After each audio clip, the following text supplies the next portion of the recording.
हाँ जी, हम 17.4 को दोबारा पढ़ा रहे हैं और दोबारा पढ़ाने का मतलब हम दूसरी विधि से पढ़ाएंगे। कल हमने पढ़ा था कल्पित माध्य द्वारा समांतर माध्य, याद करना। आज पढ़ेंगे पद विचलन विधि द्वारा समांतर माध्य, याद करना। इसमें हम पहला और दूसरा सवाल तो हल करेंगे नहीं, और तीसरे सवाल से हम हल करेंगे। और तीसरे सवाल से हल करेंगे तो आपको बता रहे हैं, पहले सूत्र बता देता हूं। जब प्रश्न में पद विचलन विधि द्वारा समांतर माध्य पूछ रहा हो, जब प्रश्न में पद विचलन विधि द्वारा समांतर माध्य पूछ रहा हो तो सूत्र है एक्स बार बराबर ए प्लस सिग्मा एफ यू बटे में सिग्मा एफ गुणा एच। यहाँ ए का मतलब तो कल्पित माध्य होता है और यू का मान होता है एक्स माइनस ए बटे में एच। तो यहाँ एच का मतलब होता है वर्ग अंतराल, एच का मतलब होता है वर्ग अंतराल। अब हम आपको तीसरा सवाल समझाए। तीसरे सवाल में हमको ये वर्ग दे रखा है और ये एफ दे रखा है, और हमसे पद विचलन द्वारा समांतर माध्य पूछ रहा है। तो मैंने बताया समांतर माध्य पूछे तो एक्स का मान तो निकालना ही पड़ेगा। एक्स का मान कैसे निकालते हैं? ये निम्न सीमा है, ये ऊपरी सीमा है। तो निम्न सीमा को और ऊपरी सीमा को जोड़कर 2 का भाग दे देंगे, एक्स का मान आ जाएगा। ये निम्न सीमा और ऊपरी सीमा को जोड़कर भाग देंगे, एक्स का मान आ जाएगा। निम्न सीमा को और ऊपरी सीमा को जोड़कर 2 का भाग देंगे। ये हमने ऐसे निम्न सीमा को और ऊपरी सीमा को जोड़कर 2 का भाग दिया, एक्स का मान आ गया। अब मैंने बताया था एक्स में से हम कल्पित माध्य मानते हैं, और कल्पित माध्य हम मध्यम से मानते हैं। वैसे तो कोई सा मान सकते हैं, लेकिन मध्यम से मानते हैं। तो मध्यम कैसे मानते हैं? एक ऊपर की, एक नीचे की, एक ऊपर की, एक नीचे की, एक ऊपर की, एक नीचे से। अब बीच में 2 संख्या आ गई। अब 2 में से मैंने बताया कौन सी संख्या को मानते हैं? जिसकी बारंबारता ज्यादा है। यहाँ 275 की बारंबारता 28 है, 325 की बारंबारता 30 है। तो हमें 325 की ज्यादा बारंबारता है तो 325 को मान लिया। अब ये यू निकालने का सूत्र है x माइनस ए बटे में h। तो x के a के मान को घटाएंगे।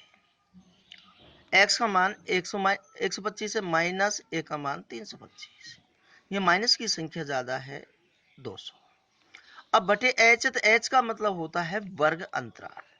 यह वर्ग है, इसमें 100 से 150 में कितने का अंतर है? 150 से 200 में कितने का अंतर है? ये जितने का अंतर है उसका हम भाग दे देंगे। हम देख रहे हैं कि इसमें 50-50 का अंतर है, तो इसमें 50 का भाग दे देंगे, -4 आएगा। ऐसे ही 175 में से हम 325 को घटाएंगे तो माइनस के 150 आएगा, और वर्ग अंतराल 50 का है तो 50 का हम भाग देंगे तो -3 आया। ऐसे 225 में से 325 घटाए तो माइनस के 100 आए। 100 में हमने 50 का भाग दिया, -2 आया। 275 में से 325 घटाया तो माइनस के 50 आएंगे। 50 में हमने वर्ग अंतराल 50 का भाग देंगे, -1 आएगा। 325 में 325 घटाएंगे तो 0 आएगा। 0 में हम वर्ग अंतराल 50 का भाग देंगे तो 0 आएगा। 375 में से 325 को घटाएंगे तो हम देख रहे हैं यहाँ कि प्लस की संख्या ज्यादा है 50। 50 में वर्ग अंतराल 50 का भाग देंगे तो 1 बार जाएगा। 425 में से 325 को घटाएंगे तो 100 आएगा, और वर्ग अंतराल 50 का भाग देंगे तो 2 आएगा। इस तरह से 475 में से 325 घटाया तो 150 आया। 150 में वर्ग अंतराल 50 का भाग देंगे 3 आया।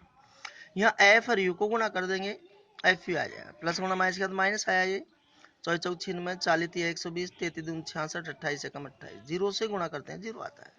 22 को 1 से गुणा करेंगे 22 आएगा। 16 दूनी 32, 7 21। एफ यू को जोड़ा तो सिग्मा एफ। अब माइनस और प्लस लगा दिया, माइनस के आगे माइनस की संख्या जोड़ के लिख दी, प्लस के आगे प्लस की संख्या जोड़ के लिख दी। अब यहाँ माइनस की संख्या ज्यादा है तो माइनस का चिन्ह लगा देंगे, और इसमें से इसको घटा देंगे, माइनस के 235 बच गए। अब सिग्मा एफ की आवश्यकता है तो एफ को जोड़ दिया, सिग्मा एफ आ गया। अब देखो इसमें सूत्र है हमारा एक्स बार बराबर ए प्लस सिग्मा एफ यू बटे में सिग्मा एफ गुणा एच। यहाँ एक्स बार लिखा, ए की जगह हमने 325 माना है तो 325 लिख दिया, प्लस सिग्मा एफ यू -235 बटे में सिग्मा एफ 200। माइनस होने की वजह से हमने ब्रैकेट लगा दिया, गुणा एच है, यहाँ गुणा एच है, तो एच का मतलब वर्ग अंतराल, वर्ग अंतराल 100 से 150, 150 से 200, इसमें 50 का अंतर है, हमने 50 से गुणा कर दिया, 50 से 200 काटा 4 बार, 235 प्लस गुणा माइनस माइनस आया, 235 बटे में 4 आया, 4 का भाग हमने 235 में दिया, 58.75 आ गया। फिर 325 में से 58.75 को घटाएंगे तो 266.25 ये आंसर आ गया।